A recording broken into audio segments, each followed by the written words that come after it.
Dr. Prema also mentioned about emotional liability, emotional instability. When you first hit the stroke, you were found crying.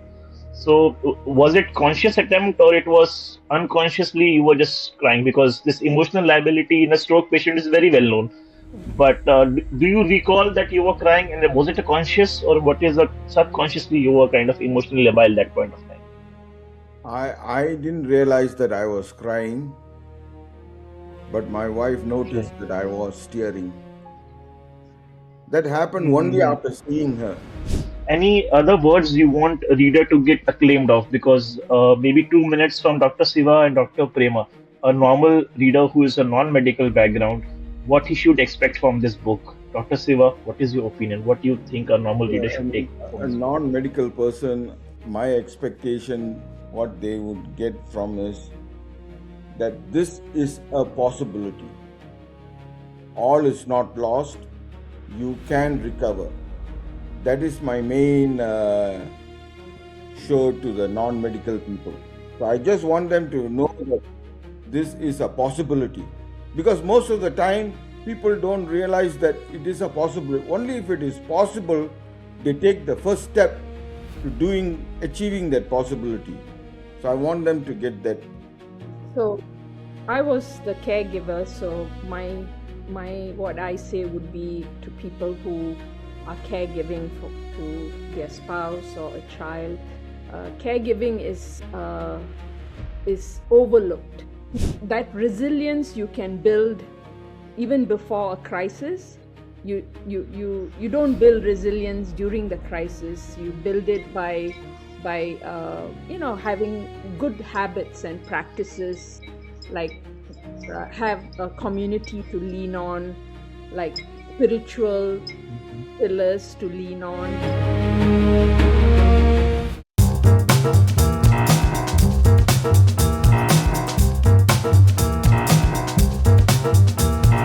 Good evening, everyone. Yes, Dr. Shiva and Dr. Prema, I just managed to finish your book couple of days back. It's a very inspirational journey, what you both have achieved together. So, firstly, I would like to congratulate Dr. Shiva of coming out of this sudden misfortune which you had in the form of a stroke, and that it was obviously a tough and challenging journey to come out of it with all the physiotherapy, occupational therapy, rehabilitation. So it was a very inspirational journey of you coming back from a sudden stroke, and obviously it took more than 2 years. I can see with that rehabilitation with physiotherapy, occupational therapy, and then you were at the peak of your career, I believe, when you Yes. had this incident, and suddenly, obviously, it's a sudden occur. You cannot really monitor it or pre-foretell it that it will happen to you. So, though I have read the book, but I would like to know your initial thoughts when you are at a peak of career and suddenly, while performing the procedure, you suddenly felt something is off and your half body is not responding. So, what was your initial reaction to it, Dr. Siva? Initial reaction was, oh, everything is gone. Like it's like down the dumps. But then we are surgeons. We tend to, okay, now what's the situation? What can we do about it? It just took 1 or 2 days in order to get my head around it. But then it was okay. But the initial one was, I mean, why me? Why this? Of all the things, why this? Where it paralyzes somebody, So first thought came it to you was about your practice, about your family, about Dr. Prema. What was your first thing? You will be family wise, you will be more disappointed to get this sudden misfortune, or professional wise, which comes first for you? It wasn't professional wise, but it was basically my personal. Why this has happened to me and Okay, why again. this, basically. I wasn't thinking Okay. about my practice or anything initially. Yeah, I can see Dr. Prema smiling over there because in the book it has been mentioned obviously that your profession happens to be your major focus of most of your earlier life. You have been very focused towards your career and your performance, your ratings among your peers, how many surgeries you do, how good, qualified, and skilled you are compared to your peers. I'd like to go to Dr. Prema. When you first received the news, I think you were also kind of a ENT specialist, and maybe in a OPD, I think, when you got this news of sudden that Dr. Siva has sudden onset stroke. What you first did, what was your response to it? Well, it was utter shock. I ran to my secretary, and I was in my office and he was in the hospital. So I said, Siva had a stroke, and I broke down. And then I drove to the hospital. And when I saw him there, we looked across the room at each other, and he was crying. He was emotional. You don't believe that that's happening to you. You feel it's You like think it's because of his lifestyle and workaholic kind of attitude he got predisposed to this stroke, something like that? 100% it's due to the stress of his job. He was pushing himself too hard. Like he wouldn't eat all day, work non-stop all day, and come home at 8 at night, totally exhausted. you know he would have a big dinner, and you can't talk to him after that because he's so tired. He'll sleep, and if I had to tell him anything important about whatever's happening in the family, it'll be first thing in the morning, because the sleep would rejuvenate him, and that's when he can absorb whatever I have to say. So that was Yeah. like almost every day it was like that. Yeah. Yeah, so in India, when we were residents, we used to do like a 48 hours stretch of duty. So it seems like Dr. Seva was still in the mode of a senior resident working 24/7 and getting all the things sorted out for the patient's benefit. So, Dr. Siva, I would like one question from a clinical point of view. So, obviously, I'm quite younger than you. So, Dr. Prema also mentioned about emotional liability, emotional instability. When you first hit the stroke, you were found crying. So, was it conscious attempt or it was unconsciously you were just crying? Because this emotional liability in a stroke patient is very well known. Mhm. But do you recall that you were crying, and was it a conscious or what is that subconsciously you were kind of emotionally labile that point of time?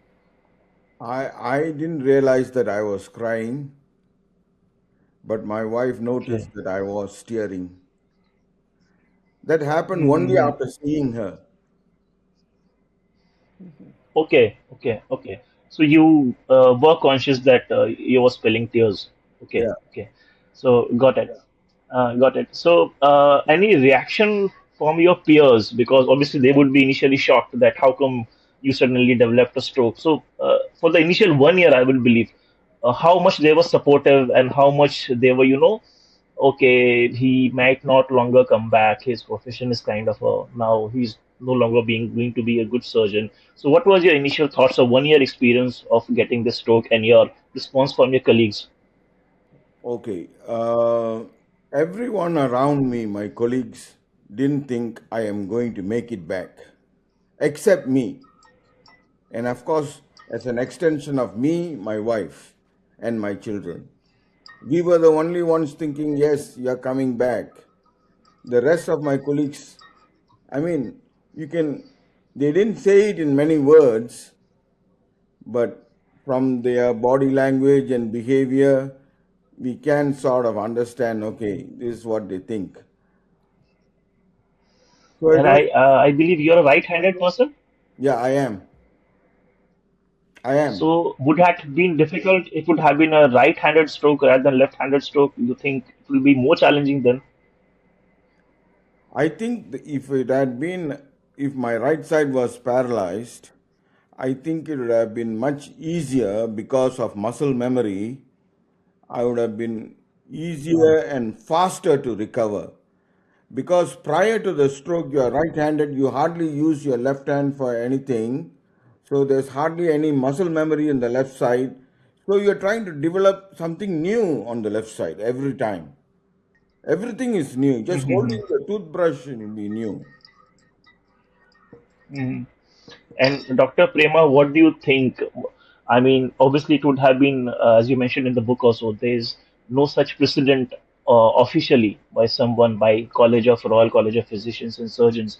that someone developing a stroke, they don't have a standard protocol or a technique or a teaching or a residency program for someone who develops a stroke and wants to come back again in his full-fledged position. It would have been very challenging to convince the authorities to make him get reskilled and come back to it. So, can you describe something about that? How difficult it was for you? Oh, yeah, because the college gives us our license and the Royal College certifies us with the board exams. They certify us. So the college, he declared to the college he had a stroke. So they immediately, like he could not practice until he could prove that he can do all the things he could do before. So that was that process. So as far as the college is concerned, they just look out to see whether he's safe enough to go back to practice, and they represent the public. They don't represent you. They give you this license, but they are protecting the public. So that process was very complex. Okay, so we reached out also to the Royal College, which is actually involved in training physicians. They are the ones who do the Royal College exams and whatnot. No help. They pushed us back to the professional college, which is only interested in licensing. So there was no real help for a highly skilled uh, physician to there's no like a planned pathway for us to go on to return to work. So we had to find a way on our own, and it was very um lonely. We were isolated. We were totally dependent on our colleagues. And you'll realize that not all colleagues support you. So it was a very difficult journey back, because we found out a lot of things about human nature in that process. Because when physicians are human beings too, so they're good human beings and not so good, and all that comes out when you're down in your luck, right?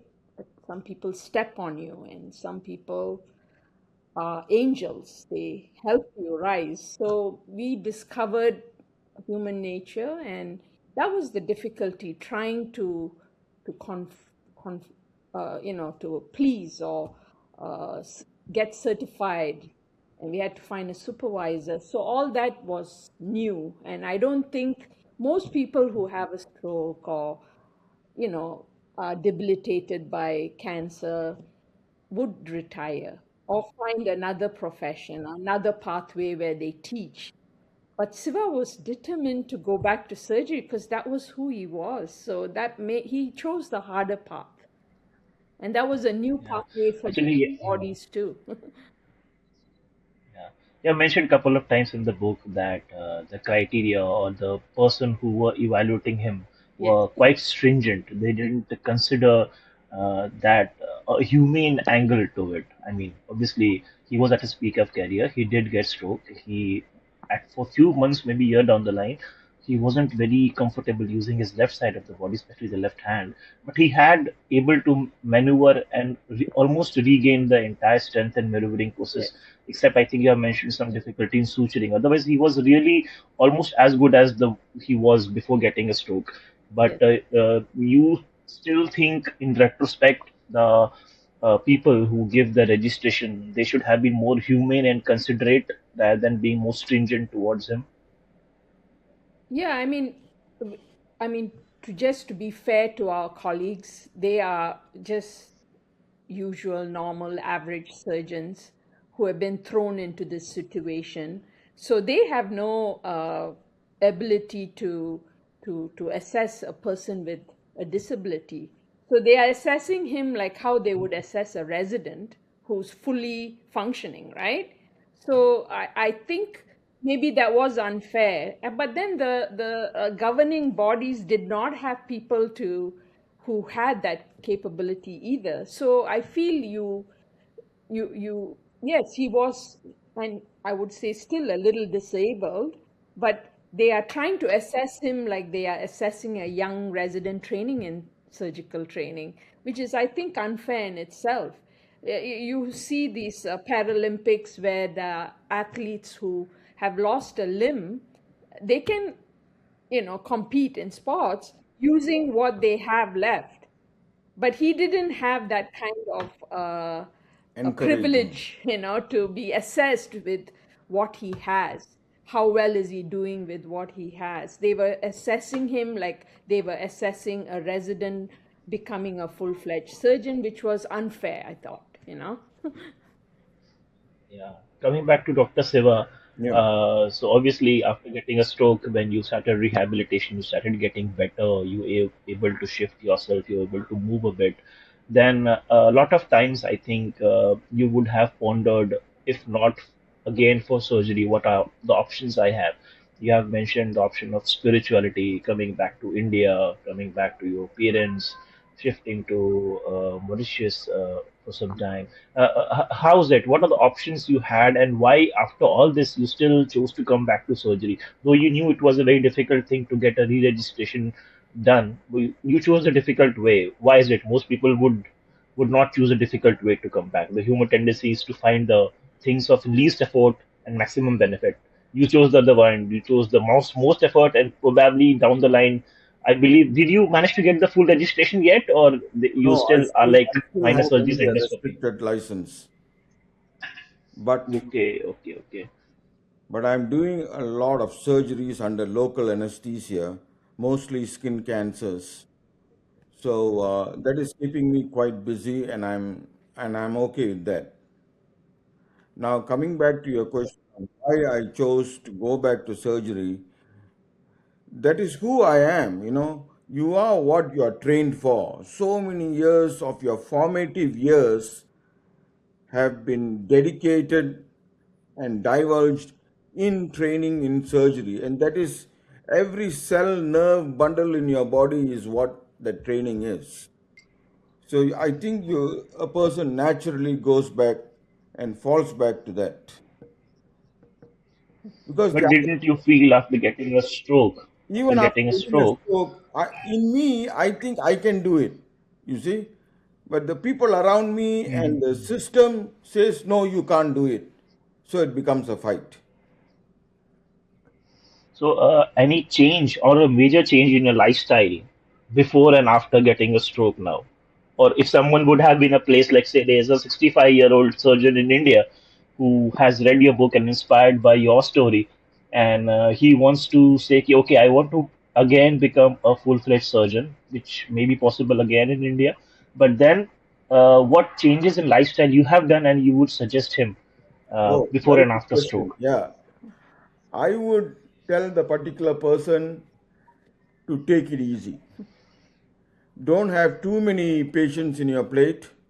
You got to choose and reduce the time hours because as you get older, you tend not to have that much of energy in order to accomplish the daily activities as a profession. So that would be my main Okay, advice to tone down okay. the. hmm So if we go back and if I give you a scenario, for example, if you would have worked maybe half less energetically or enthusiastically, maybe you would have maintained a better circadian rhythm, better quality of life, better work balance, and you would not have got stroke versus what you have been achieving now. Would you go back and change your past? Would you like to be a different person? I would. I would. I What definitely things you want to cut down there? because I think it was also part and parcel of lack of knowledge. During your training, nobody tells you, hey, you got to take time off, you got to be like this. No, it is go, go, go, go, go. And the same thing just overfills into your professional life. So there is no like constructive advice during the period of training that you have to do only so much, you got to conserve your energy, you have to take this, you have to look after that. There's no such thing. It is basically, oh, these are all the things to do, go ahead, do it. I want it done between this time. So that is your life. and that naturally just goes over to your professional life. What would you do differently? So the thing main different is, I think during our education, our training process, we have to take the step to tell our junior students, no, don't go for a go life. You have to take it step by step, and with intermittence. I think the younger generation is already up to it, from what I see. My son is So basically, you want to say that choose wisely. choose wisely, time organization, those kind of things. When I was training, Okay, so mhm, I had no idea what is time organization. All we had was, okay, mhm. there are so many patients on the ward. We got to find the diagnosis. We got to treat them. Blah blah blah blah. That was it. No matter the time. Yeah. So yeah. So being a medical person, I can understand the value of TPA, tissue plasminogen activator, which you were subjected to just after getting stroke, and you had, I believe, a very remarkable recovery a couple of hours after it. But for a lay person or a common person who just understands stroke as something which happens in half of your body and you remain paralyzed for weeks and months, would you like to describe as a personal experience when the stroke happened and after a couple of hours you were subjected to tissue plasminogen activators, and what suddenly, how fast was your recovery? What do you think after or during the procedure of TPA therapy? How many hours and how much you have recovered in the next 24-48 hours of the stroke? For me, it was actually fluctuating. Initially, I was able to move my upper limb and lower limb, but then after, sorry, after a few hours in Mm. ICU, I felt that it. I felt that the movement reduced, and then the next day it was a bit better again. Okay. And in between you had TPA. Okay, okay, okay. And Mm. Dr. Prema, so giving a bit rest to his voice, I'm coming back to you. So you had mentioned that because there was no such precedent in your community, in your society, of someone, doctor, having a stroke and coming back to his active life, you got inspired to write this book, which you have rightly written. And I think many people in your neighborhood, in your community, would have read or would be reading it soon. So, what made you thought that you should write a book and say it loud in front of others? That how his journey has been. You wanted to be a torch bearer. You wanted to show a part to people coming down the line, or you just wanted to just open up and write his own and your own personal exposure in this book. Well, the idea just germinated when I was in the hospital with him in the first few days. I think I write that in the book too. It's like I read another a memoir by Kirk Douglas, I think, and it's a short memoir, but he said, "Oh wow, he wrote a book about his experience." I said, "Maybe we should."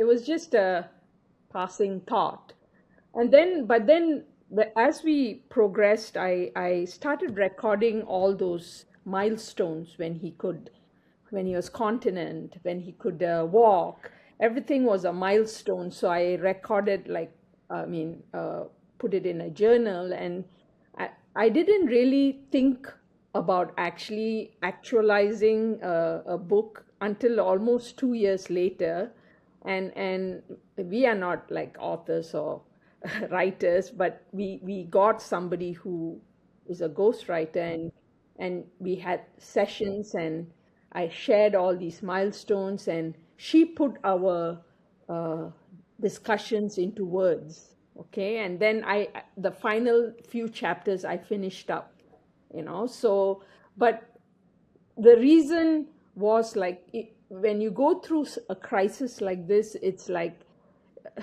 it's so difficult that you find different ways to stay strong, and journaling and writing about it makes meaning to your struggle, and this is not to make it a bestseller or anything. It's just to share your journey so that somebody else somewhere going through, it may not be a stroke, but it can be some kind of hardship, they can relate to some of the milestones we went through and find some solace in it. So it's making meaning of your struggle, right?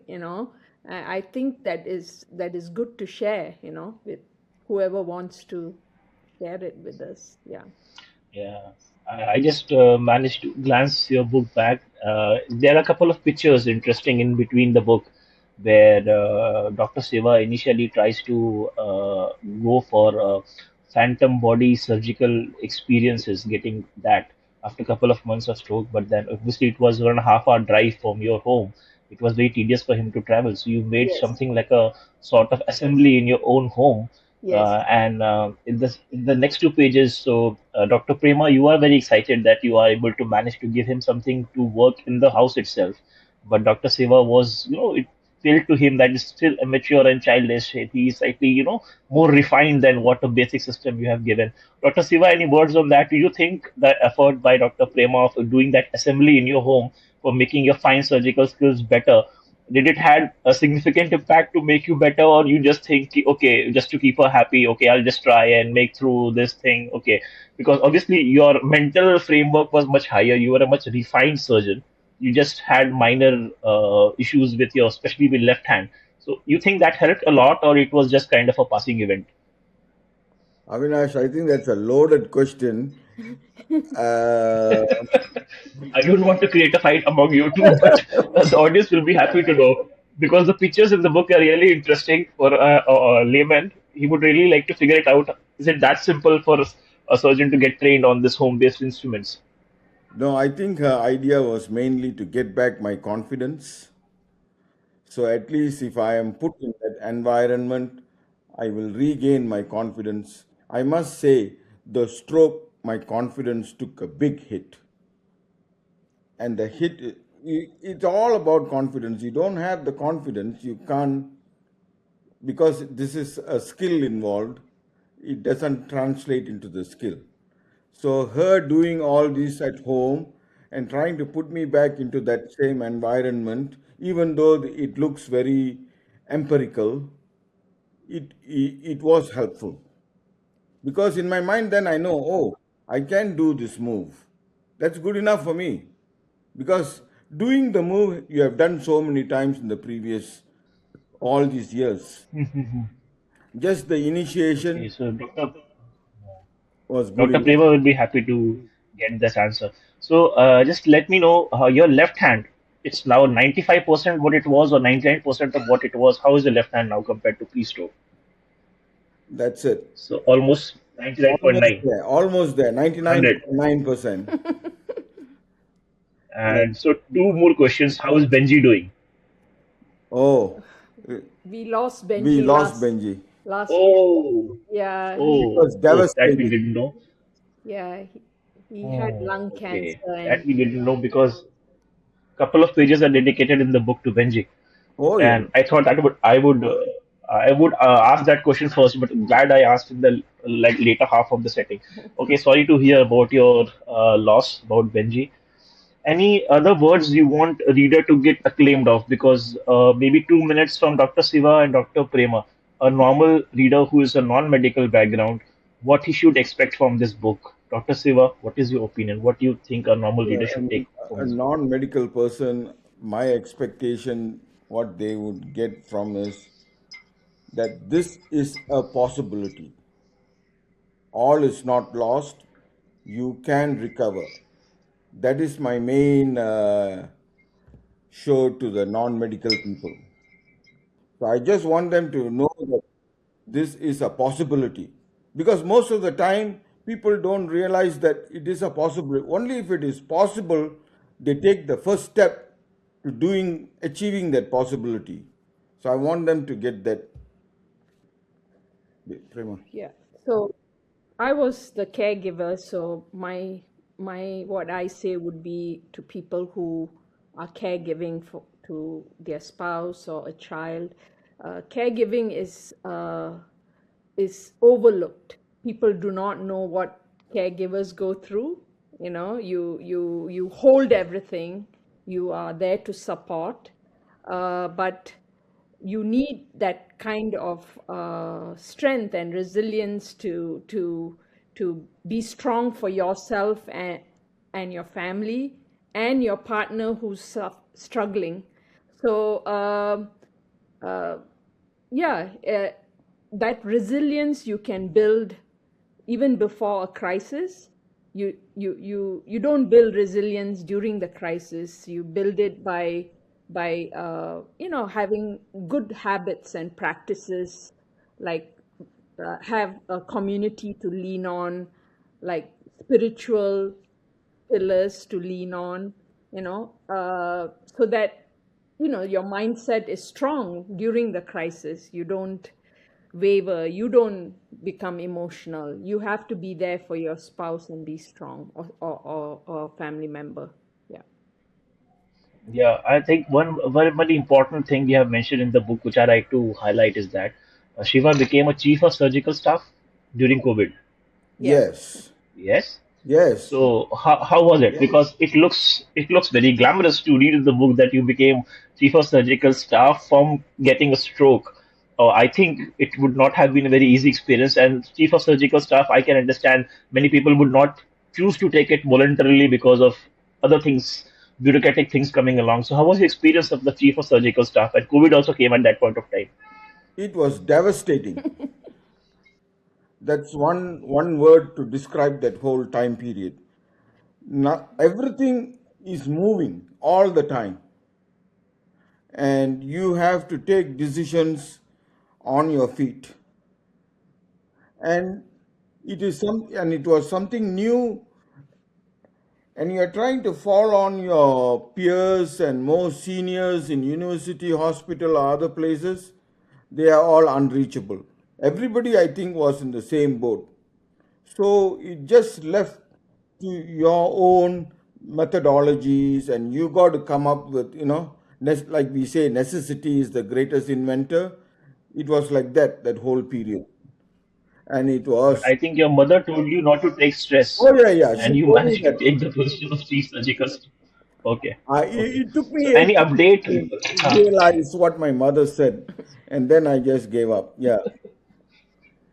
that was quite surprising for me. I mean, being a chief of surgical staff is the added stress, and a person who's come out of stroke should stay away from stress. Yeah. So that was a bit of a paradox for me. So, any updates upon when we can hear that you have achieved a full-fledged medical license? Are you still going for it? How is it now? I've come to the realization to accept what I have so far, and I'm grateful for it. I will just continue with this. That's basically what I've come to now. Right until 2024, he was still trying to get his full license. And his supervisor at that time, actually, he was very kind to do that job, to supervise him for the college. And he sat him down and said, Siva, why are you putting yourself through this stress? You know? And Siva had to make that decision and realization on his own. And I think he realized at that time, actually, why am I doing this? I'm already busy. I'm doing endoscopy. I'm busy with my skin cancer surgeries. He's not dealing with Yeah. sick patients, no A lot of call. skin cancers and melanomas are there, I Yeah. believe, Yeah. I in already Canada now I compared work to India. 8 hours a day, five days a week. So I'm busy. Okay, okay. So So I think one of the last questions, probably the last question will be just for assumption. If you would not have got the license, what alternate profession or thing you would have chosen or fall for? very good. My alternate thing all the while was, okay, I want to go and volunteer as a surgeon somewhere else in the world where Okay, MSF. Okay. medical legality is not a big deal. So that was my alternate. Mm-hmm. But But then again, but going then to again, that was also, war-fledged region with MSF is again an added stress. Okay, oh yeah, okay, I got a point. Okay, I got a point because currently the scene with the wars happening every 2 or 3 years somewhere down the line, and MSF sends his people most of the war-torn areas that would have added stress to you. Anyway, I think it was lovely talking to you guys both as a couple, and hats off and salute to you. I would like to clap and Thank you. congratulate for your entire journey of 3, 4 years. And you both are lovely couple, lovely people. It was nice interacting to you. Any final thoughts, any final words before we close it today? Final words is I would say never give up. Okay. Keep, Dr. keep, Prema, anything from your side? Yeah, just as a caregiver, lean on the people around you. Don't take it all. Yeah, we are stronger than we believe sometimes. Yeah. Okay. Thank you very much. It was nice talking to you. Wish you Thank all you. the luck for the future. Yeah. And congratulate you both once again for the remarkable journey and a very, very good book. It was delight reading your book. Thank you very much. Thank you Thank so you. much for this. Yeah, thank you.